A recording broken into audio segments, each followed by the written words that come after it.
pyetjet. Faleminderit apo komentet tuaja. Zoti kryetar, unë ndoqa me vëmendje zotin prokuror të përgjithshëm.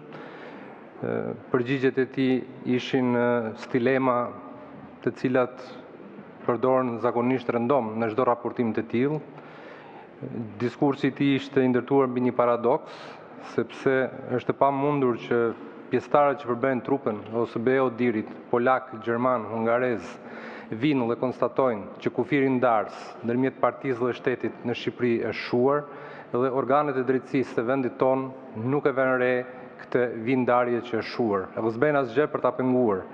Nga ana tjetër, po këto personazhe të OSBE Odirit vënë re që lukunia patronazhistëve ka bërë kërdin në manipulimin e votës në Shqipëri dhe organet e drejtësisë të vendit tonë nuk e shohin përsëri, kjo është mjaft trishtuese. Shohin gjithashtu OSBE Odiri se kryetarët e bashkive, drejtorët, administrata publike ushtron presion për votën dhe organet e drejtësisë të vendit tim, të vendit tënd nuk e shohin një gjë të tillë.